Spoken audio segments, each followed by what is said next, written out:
आगे कंटिन्यू होता है, थोड़ा सा रहता था ये बिल्कुल, तो मैंने कहा इसको ख़त्म कर लें। हम एल्गोरिदम्स कर रहे थे, एल्गोरिदम्स के कुछ एग्जांपल्स किए थे। एक्चुअली कल वाले एग्जांपल्स बहुत ज़्यादा ज़रूरी थे, आज वाले मतलब एक दो एग्जांपल दिए हैं, कोई ख़ास बात नहीं है। लेकिन कल वाले काफ़ी ज़रूरी थे, ठीक है।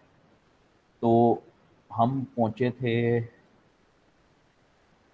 हमने ये वाला काम किया था जिसमें हम बेसिकली एक तो मैक्सिमम नंबर निकाल रहे थे, उसके बाद हमने कहा था कि मिनिमम भी निकालो, सम भी निकालो। इसका एल्गोरिदम हमने देखा था। अच्छा, उसके बाद ये जो है ना, ये मैंने आपको हाथ से करवाया था। मतलब ये इस तरह से है कि जब आप लूप को रन करते हो तो आपको करना क्या चाहिए, आपको इस तरह से लिख के काम करना चाहिए कि भाई इस वेरिएबल की वैल्यू इतनी है, इस वेरिएबल की वैल्यू इतनी है। मतलब ये f1 है, i1 है, फिर अगली इटरेशन में f की वैल्यू 1 है, i की वैल्यू 2 हो गई। और जो जो लूप में हो रहा होता है जिस तरीके से, उसको आपको लिख के करना चाहिए समझने के लिए कि भाई वो लूप कर क्या रहा है। तो आगे चलते हैं। हाँ जी, ये नई चीज़ है। तो हमने जब आइटरेटिव स्ट्रक्चर्स पढ़े थे, तो मतलब पढ़े थे क्या, बस मतलब एक ही पढ़ा था हमने। हमने कहा था कि वो लूप होता है जो जॉइन करवाते हो, ठीक है। यानी हमने कहा था ना कि वो वाइल का लूप होता है जिसमें वाइल की कंडीशन लिखते हैं, और वाइल के आगे कंडीशन लिखते हैं, और फिर कुछ लूप की बॉडी लिखते हैं। लूप की बॉडी से मुराद है कि जो भी लाइंस उस लूप के अंदर आती हैं। अच्छा, अब लूप की इसकी आइटरेटिव स्ट्रक्चर्स की दो किस्में होती हैं बेसिकली, ठीक है। जो हमने किया था उसको प्री टेस्ट कहते हैं, और एक और होता है जिसको पोस्ट टेस्ट कहते हैं। तो iterative structures can be pre test और पोस्ट टेस्ट। बात बड़ी सिंपल सी है। प्री टेस्ट वो होता है जो लूप में एंटर होने से पहले टेस्ट करता है। भाई प्री का मतलब जानते हो ना, प्री का मतलब होता है पहले। तो प्री टेस्ट ऐसा लूप होता है जो लूप के अंदर एंटर होने से पहले चेक करता है। यहाँ पे एंटर का कैसे होते थे, हम ये कंडीशन चेक करते थे। तो क्योंकि हम लूप के अंदर एंटर होने से पहले कंडीशन चेक कर रहे हैं, इस वजह से हमारा लूप जो था वो कहलाएगा कि ये प्री टेस्ट लूप है। पोस्ट टेस्ट लूप ये होता है कि आप लूप एक दफा चल पड़ता है, और फिर एंड पे जाके आप उसकी कंडीशन टेस्ट करते हो। यानी एक दफा उसकी बॉडी एग्जीक्यूट कर जाएगी, यानी ऊपर से एल्गोरिथम चलता हुआ आएगा, एक दफा ये एग्जीक्यूट कर जाएगा। करने के बाद पोस्ट बाद में वो कंडीशन चेक करेगा कि ट्रू है या फॉल्स है। अगर ट्रू होएगी तो वो उसको रिपीट कर देगा, ठीक है। लेकिन अगर फॉल्स होएगी तो वो लूप यहीं पे खत्म हो जाएगा। ये पोस्ट टेस्ट होता है। इसका एग्जांपल होता है एक्चुअली, मतलब डू वाइल होता है। मतलब अगर पोस्ट टेस्ट का एग्जांपल करना चाहते हो तो वो इस तरह से होता है कि डू कोलन और आगे कुछ लूप की बॉडी होती है, मतलब यहाँ पे कुछ स्टेटमेंट्स होती हैं, लाइंस होती हैं, जो भी है। और एंड पे जाके वाइल के अंदर हम कंडीशन टेस्ट करते हैं। अब ये पोस्ट टेस्ट है, क्योंकि हम जैसे ही लूप के अंदर एंटर हुए हैं, उस दरवाजे पे कोई नहीं बैठा हुआ था जो हमें रोक रहा है, कोई ऐसी कंडीशन नहीं थी। तो एक दफा लूप चलने के बाद फिर उसने कंडीशन टेस्ट की, तो this is called post test, कि कंडीशन एंड पे चेक होती है। याद रखना, आइटरेटिव स्ट्रक्चर्स की दो किस्में हैं, प्री और पोस्ट टेस्ट। जो एग्जांपल्स हमने कल किए हैं वो है। अच्छा, ये भी अच्छा सा तरीका है बताने का। प्री टेस्ट वो होता है जिसमें पहले कंडीशन टेस्ट होती है, फिर लूप चलता है। और पोस्ट टेस्ट ये होता है कि उसमें पहले लूप चलता है और बाद में कंडीशन टेस्ट होती है। लफ्जों से याद रखना, प्री और पोस्ट। प्री पहले और पोस्ट बाद में। अच्छा, कल एक दो दफ़ा जिक्र हुआ सॉर्टिंग का, और मैं इसको अवॉइड कर रहा था ये सोच के कि ये आपके कोर्स में नहीं है, लेकिन ये है। ठीक है। तो लेकिन ज़्यादा नहीं है, मतलब एक एग्जाम्पल दिया। सॉर्टिंग, जिसका कल मैं कह रहा था कि सर्च करना एक बहुत इंपॉर्टेंट सा वो है, मतलब सर्च एक बहुत इंपॉर्टेंट स्टेप है कंप्यूटर साइंस का। उसमें हर हर जगह पे आपको कर रहे होते हो। इसी तरह से सॉर्टिंग भी बड़ा इंपॉर्टेंट है। सॉर्टिंग होती क्या है? अरेंजिंग थिंग्स अल्फाबेटिकली, ठीक है। अ, मुझे आवाज़ नहीं आ रही, क्या है यार? अपनी साइड चेक करो ना, मतलब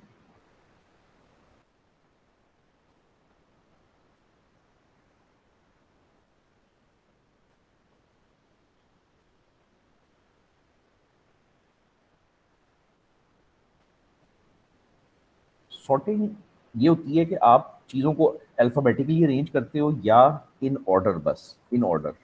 यानी अगर नंबर है तो उनको ऑर्डर में तरतीब लगाते हो, अगर अल्फ़ाबेट्स लिखे हुए हैं, वो लफ्ज़ लिखे हुए हैं, तो उनको आप मतलब अल्फ़ाबेटिकली तरतीब लगाते हो। लेकिन in any case sorting means कि चीज़ों को अरेंज करना, तरतीब लगाना, छोटे से बड़े में या बड़े से छोटे में।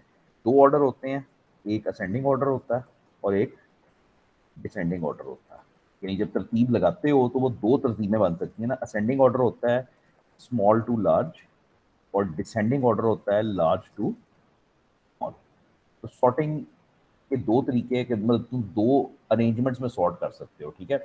अगेन बात इतनी सिंपल सी है कि मैं तुम्हें कुछ नंबर्स लिख के देता हूँ और तुमसे कहता हूँ इन नंबर्स को सॉर्ट करो। अब ये नंबर्स तरतीब में नहीं है, ज़ाहिर बात है तुम इनको सॉर्ट करते हो, तो सॉर्ट कैसे करते हो? अगर सॉर्ट तुम असेंडिंग करते हो तो ये हो जाते हैं 1 2 4 5 और 7। ये हमारी एक असेंडिंग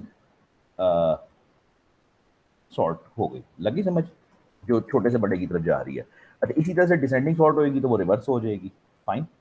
अब सॉर्टिंग करने के बेतहाशा एल्गोरिदम्स हैं, ठीक है? मतलब तुम as a computer science student तुम पढ़ोगे भी बहुत ज़्यादा, लेकिन there are many many algorithms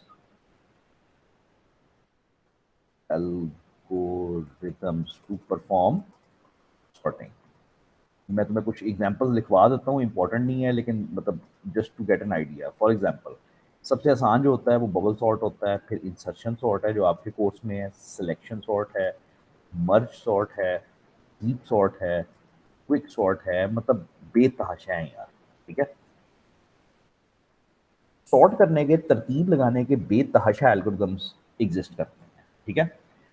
आपको उसने एक पढ़ाया हुआ है which is called insertion sort. अब ये है मुश्किल, लेकिन मतलब पता उसने एक खास वजह है कि उसने क्यों पढ़ाया है। सबसे आसान जो होता है वो बबल सॉर्ट होता है, लेकिन बहरहाल उसने इंसर्शन पढ़ाया हुआ है।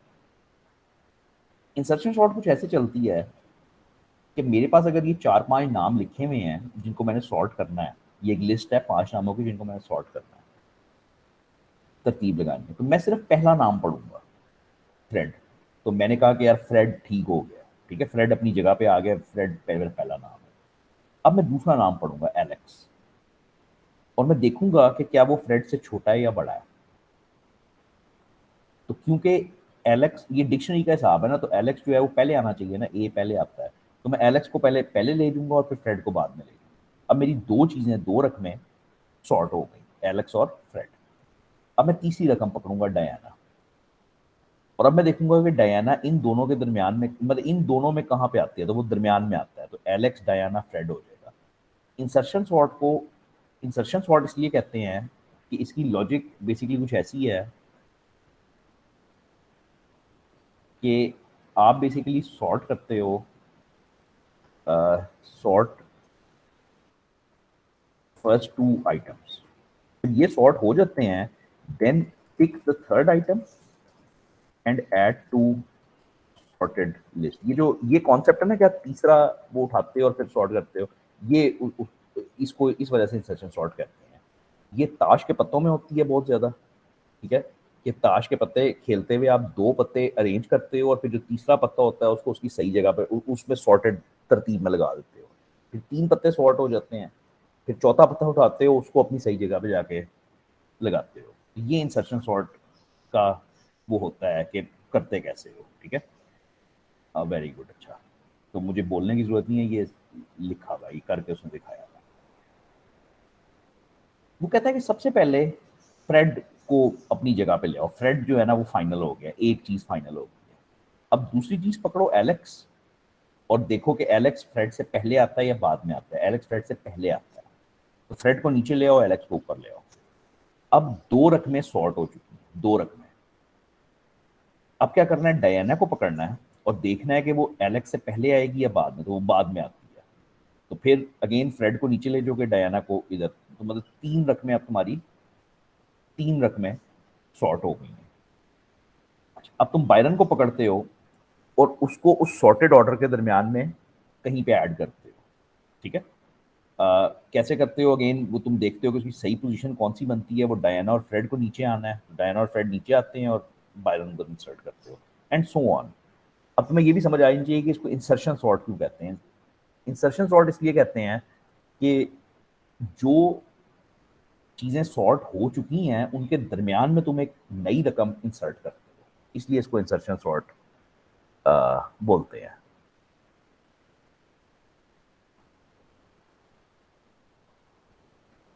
अच्छा जी, अब इसको करना है। नहीं सॉरी, नहीं करना, ठीक है।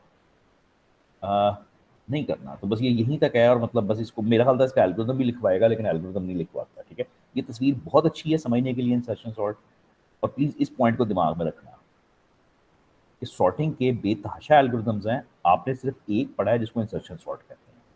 वंस अगेन, दो चीज़ें तरतीब में हैं, तीसरी उठाओ उसको इंसर्ट कर दो दरमियान में कहीं पे, जहाँ पे उसकी वो मतलब ऑर्डर, उसकी तरतीब जो है वो ठीक हो जाए।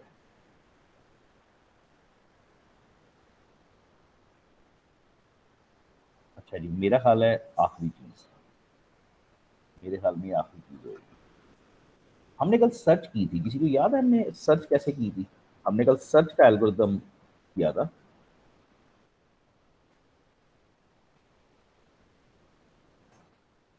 हाँ जी, कैसे की थी?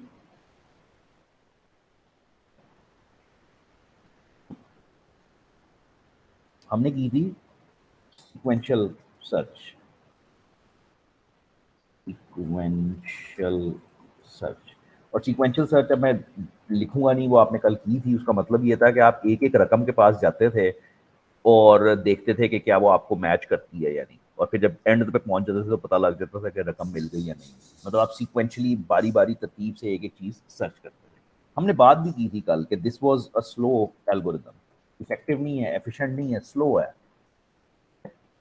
तो आ, हमने जवाब भी निकाला था, बल्कि मैंने आपको बता भी दिया था कि इसका जवाब है बाइनरी सर्च। ठीक है, कि बाइनरी सर्च करो तो ये काफ़ी फास्ट होएगी, और बल्कि मैंने कोई एग्जांपल भी समझा दिया था कि वो डिक्शनरी वाला एग्जांपल होता है, जिसमें आप जो डेटा है उसको सेंटर में से काटते हो और देखते हो कि जो रकम आप ढूंढ रहे हो क्या वो छोटी है या बड़ी है। अगर बड़ी होती है तो आप डिक्शनरी के अगले हिस्से में जाते हो, वरना पिछले हिस्से में।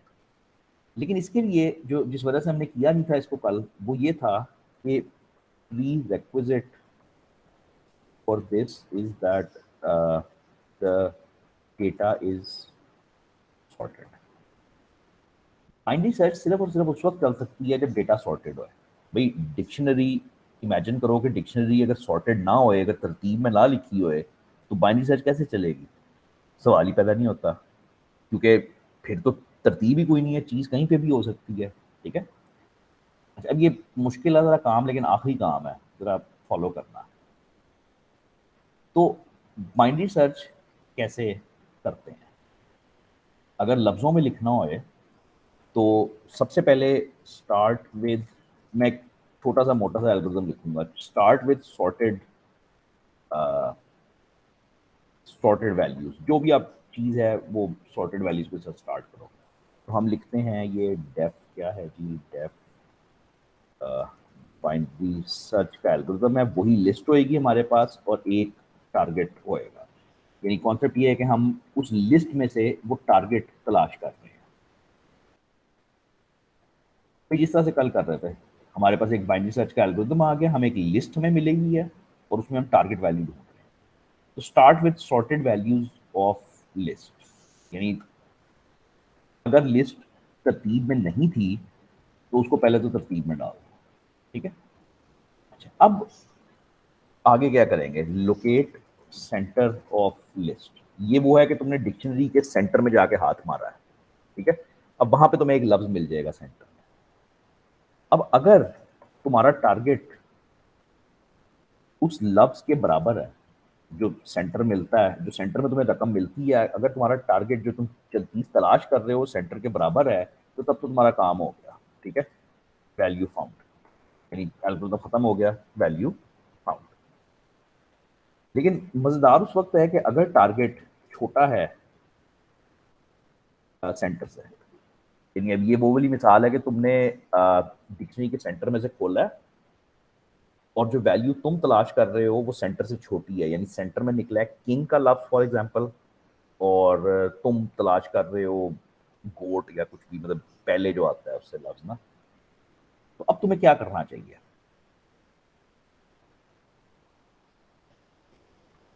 तुम जो रकम तलाश कर रहे हो वो छोटी है सेंटर से।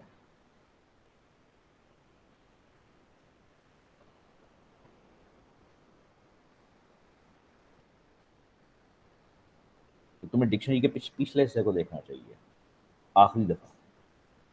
तुम्हारे पास डिक्शनरी है यानी सॉर्टेड है, तुम एक रकम तलाश कर रहे हो, उसका नाम टारगेट है, ठीक है, वो टारगेट नाम का वर्ड है जो तुम तलाश करते हो। सबसे पहले तुम डिक्शनरी के सेंटर में जाते हो, बिल्कुल सेंटर वाला पेज खोलते हो, वहां पे तुम्हें एक लफ्ज मिलता है। अगर तो जो लफ्ज तुम तलाश कर रहे हो वो उस लफ्ज के बराबर है जो तुम्हें सेंटर में मिला है, तब तो तुम्हारा काम हो गया, वैल्यू फाउंड, ग्रेट, जबरदस्त। लेकिन अब जो लफ्ज तुम तलाश कर रहे हो अगर वो छोटा है सेंटर से, तो इसका मतलब है कि वो डिक्शनरी के पिछले हिस्से में है ना। यानी मुझे क्या करना पड़ेगा? Search first half of list. और बिल्कुल इसी तरह से अगर मैं जो तलाश कर रहा हूँ वो सेंटर से बड़ा है, तो मुझे सर्च करना पड़ेगा second half, search second half of list. ये मेरा एक एल्गोरिदम बन जाएगा। सवाल ये है कि ये सर्च मैं कैसे करूँगा? अभी तक बिल्कुल क्लियर होना चाहिए, मैंने डिक्शनरी का सेंटर खोला है, वहां से एक लफ्ज देखा है, वो लफ्ज मतलब जो मैं लफ्ज मैं तलाश कर रहा हूँ वो छोटा है उस लफ्ज से जो सेंटर में आया है। तो मुझे डिक्शनरी के पहले हिस्से में तलाश करना है, दूसरा हिस्सा तो ज़ाया कर दो ना, पहले हिस्से में तलाश करना है। अब मेरा सवाल ये है कि पहले हिस्से में कैसे तलाश करना है?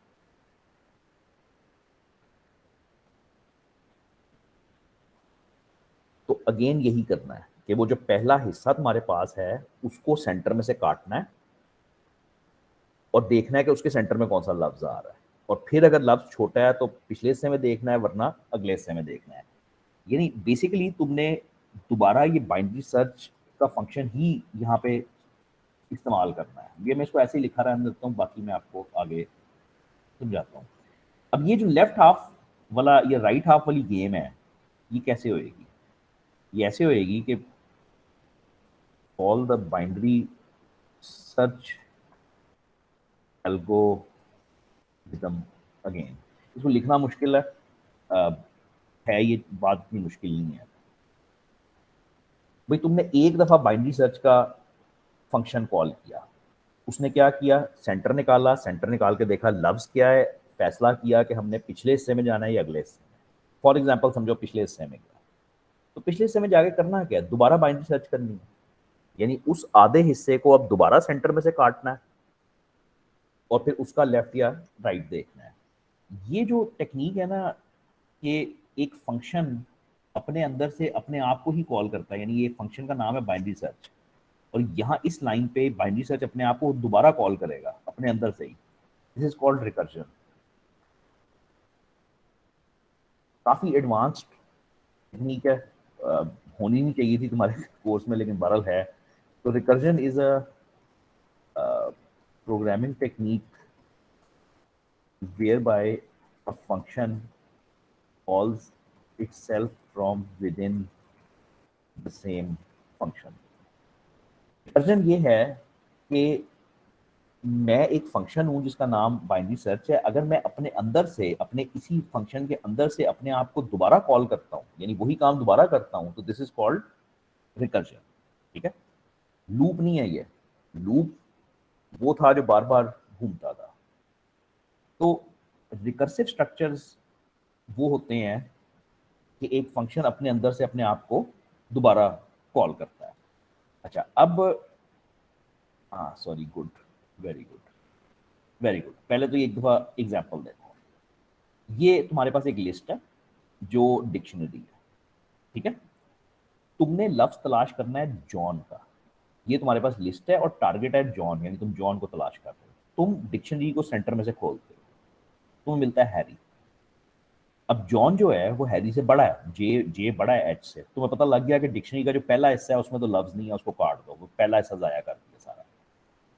अब जो बाकी हिस्सा बचा है उसके ऊपर तुमने दोबारा यही काम करना है कि दोबारा उसका सेंटर निकाल लो देखो जॉन क्या है, जॉन इससे छोटा होएगा तो अगेन अगला हिस्सा इस दफा जाया कर, ठीक है। और फिर जो हिस्सा बचता है, तो अब हो क्या रहा है, डिक्शनरी को तुम हर दफा हाफ ऑफ करते जा रहे हो। ये रिकर्जन हो रही है कि जो काम मैंने यहाँ पे किया है, सेंटर निकालो, चेक करो लेफ्ट जाना है राइट जाना है, वही काम एग्जैक्टली मैंने यहाँ पे किया, वही काम एग्जैक्टली मैंने यहाँ पे किया। दिस इज कॉल्ड रिकर्जन, कि एक फंक्शन अपने आप को बार बार कॉल करता रहता है। तो जो मैंने लिखा है वो तो समझाने के लिए है, ये एक्चुअल है। तो तुम्हारे पास एक लिस्ट है, जाहिर बात है, ये तो कल से बात चल रही है।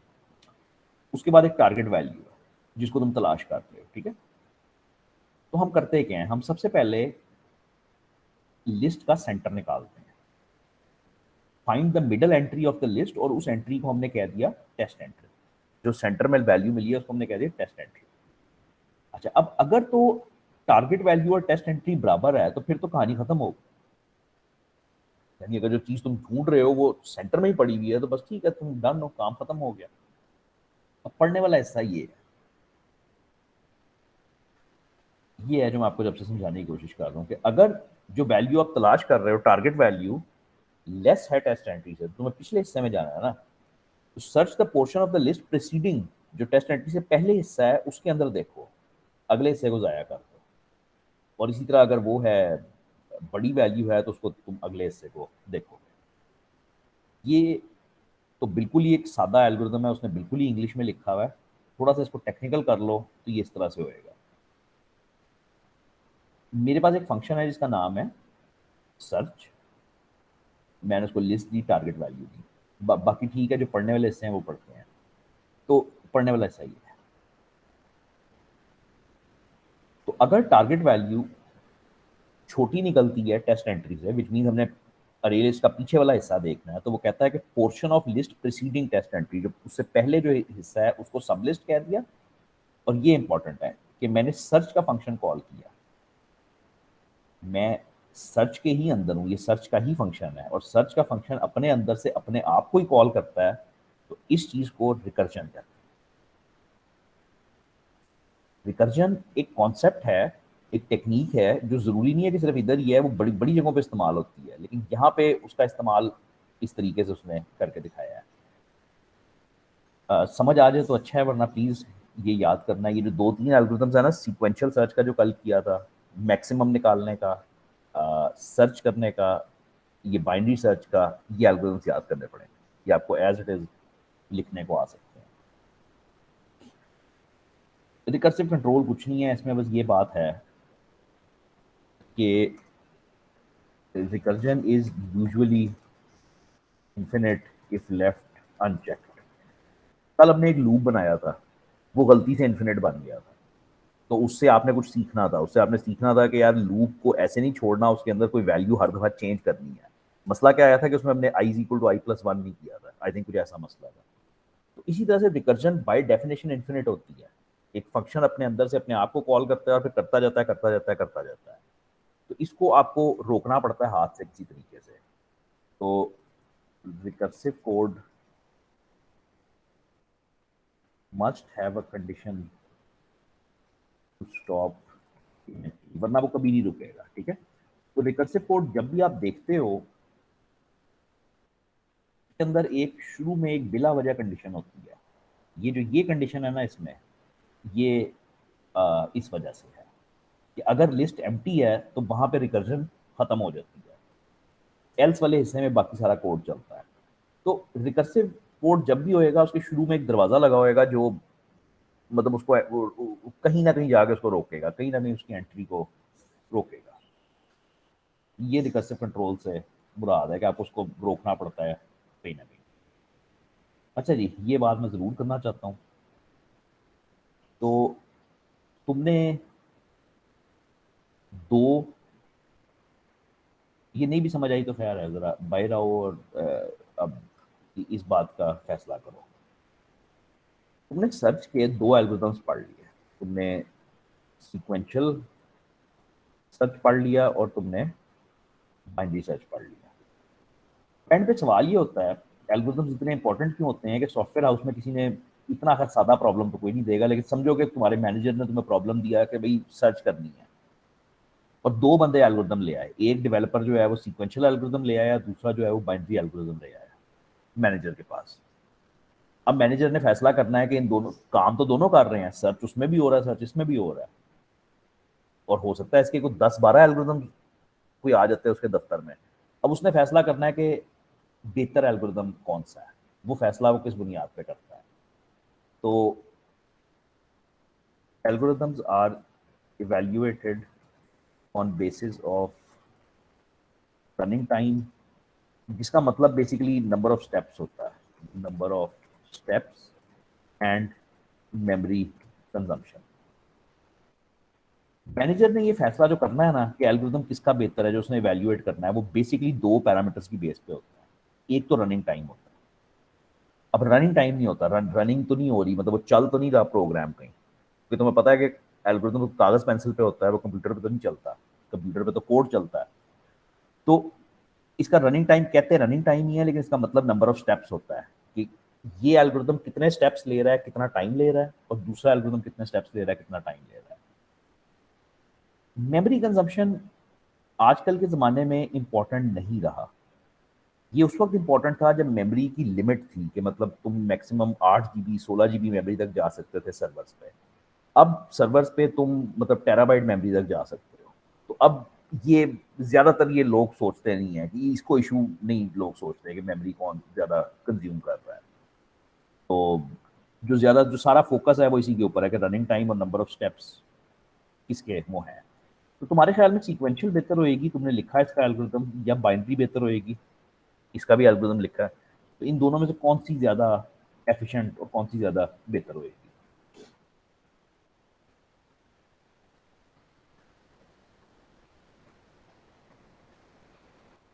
तो इसमें कोई कंफ्यूजन नहीं होनी चाहिए आंसर में। 100% binary sort, binary search is much more efficient then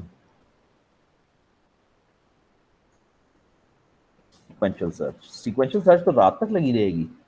अगर नंबर लाहौर से कराची तक लिखे हुए हैं, दरमियान में सारे नंबर लिखे हुए हैं, तो सीक्वेंशियल सर्च तो आधी रात तक लगी रहेगी। उसने तो ये करना है कि उसने एक एक के पास जाना है और एक एक को जाके खोल के चेक करना है कि भाई ये ठीक है नंबर या नहीं ठीक। सीक्वेंशियल है ना, तरतीब वाइज है, वो तो इंतहाई सोचता है। बाइनरी ने क्या करना है, बाइनरी ने पूरा सारी वैल्यूज नहीं पढ़नी, उसने सेंटर वाली वैल्यू पढ़नी है और देखेगा कि अच्छा अब वो फॉर एग्जाम्पल रहीम यार खान वाली वैल्यू पढ़नी है, और अब देखेगा कि कौन से हिस्से में मेरी वैल्यू है, तो दोनों में से एक हिस्सा वहीं पे काट देगा, लाहौर से रहीम यार खान वाला या रहीम यार खान से कराची वाला, मतलब जो भी दरमियान में आता है उसको वो काट देगा। तो डेफिनेटली इसमें कोई कंफ्यूजन नहीं है, इसमें कोई सवाल नहीं है, बाइनरी सर्च 100% ज़्यादा एफिशिएंट है। बट यहाँ पे कुछ याद रखने की ज़रूरत है, that binary search requires the array, the data to be sorted. अगर तो डेटा तुम्हें ऑलरेडी सॉर्टेड हालत में मिला है, फिर तो सवाल ही कोई नहीं है ना, बाइनरी सर्च होनी चाहिए, बेहतरीन चीज। लेकिन अगर डेटा तुम्हें सॉर्टेड हालत में नहीं मिला, तो तुम्हारा पहला स्टेप ये होता है कि तुम डेटा को सॉर्ट करते हो, तरतीब लगाते हो। अच्छा, इसमें खुद बजाते खुद बड़ा टाइम लगता है। वो भी तुमने पीछे देखा है कि वो जो दो दो पकड़ के हम सॉर्ट कर रहे थे, तो उसमें बजाते खुद बड़ा टाइम दरकार होता है। तो आंसर यही है कि मतलब नॉर्मली तो बाइनरी सर्च तेज होएगी, लेकिन इट डिपेंड्स कि अगर सॉर्टिंग में तुम्हें बहुत ज़्यादा टाइम लग रहा है, तो फिर शायद तुम सीक्वेंशियल सर्च पे वापस जाना चाहो। ये सारा टॉपिक है एल्गोरिदम एफिशिएंसी का, विच मीन्स कि मैनेजर के पास 3-4 एल्गोरिदम आ गए हैं। अब उसने फैसला करना है कि बेहतर कौन सा है, तो वो जो ज़्यादा एफिशिएंट है, तेज़ है, उसकी बेस पे वो ये फैसला करेगा। एग्जाम्पल्स इसमें एक दो और दिए हुए हैं, कुछ स्टूडेंट्स के मुझे नज़र आ रहे हैं, लेकिन वो आप पढ़ना खुद। Verification is nothing. फारिग हुए आप, मेरा ख्याल है। हाँ जी, फारिग हुए आप, ये 109 आ गया और फारिग हुए आप। यार वेरिफिकेशन में लफ्ज़ बता देता हूँ, बात स्टूपिड सी है। एफिशिएंसी बहुत ज़रूरी है, मतलब ये एल्गोरिथम एफिशिएंसी जो है ना, ये सारी गेम है। वेरिफिकेशन एक्चुअली पहले बतानी चाहिए थी इसको, वेरिफिकेशन ये होता है कि to check if the algorithm actually performs what it is supposed to do. बात को समझना। वापस उसकी तरफ चलते हैं, अंडा बनाने के एल्गोरिदम। तो अंडा बनाने के एल्गोरिदम में तुम 3 लोगों से पूछते हो और 3 लोग तुम्हें 3 डिफरेंट एल्गोरिदम्स बता देते हैं। एक अपने तरीके से अंडा बनवाता है, दूसरा अपने तरीके से, तीसरा, तीनों अपने अपने एल्गोरिदम बता देते हैं। अब एफिशिएंसी तो ये है ना कि इसके मेथड से अंडा तेजी से बनेगा। ठीक है, एफिशिएंसी ये है कि तीनों एंड टू एंड ही बना रहे हैं, तेजी से कौन बनाता है, ये एफिशिएंसी है। वेरिफिकेशन ये है कि क्या तीनों मेथड से बाकी अंडा बन जाता है। ये तो नहीं होता कि दूसरे मेथड से वो बनता ही नहीं, मतलब वो मेथड ही गलत है। तो वेरिफिकेशन ये है कि सबसे पहले तो एल्गोरिथम को चेक करो कि क्या वो एक्चुअली वो काम करता है जो एक्चुअली उसको दिया गया था, जो उसका टास्क था उसने करना था। तो क्योंकि अगर वो वही नहीं करता तो फिर एफिशिएंसी तो फजूल बात है। उसमें क्या करना है, वो मतलब एक चीज अगर काम ही नहीं करती तो फिर उसमें क्या करना है। लो भाई, बस यहाँ रुको, ये थोड़ा सा हिस्सा तुम्हारा रहता था तो मैं कह रहा था कि जिक्र कर दूं कि मैं मेनली मैथ करना चाहता था आज। अच्छा, अब ऐसा करो कि इधर ही रहो, 2 मिनट दो मुझे, बस रहो इधर ही, और मैं मैथ स्टार्ट करता हूँ। मैथ मैंने बाकी करनी थी, 2 मिनट देना।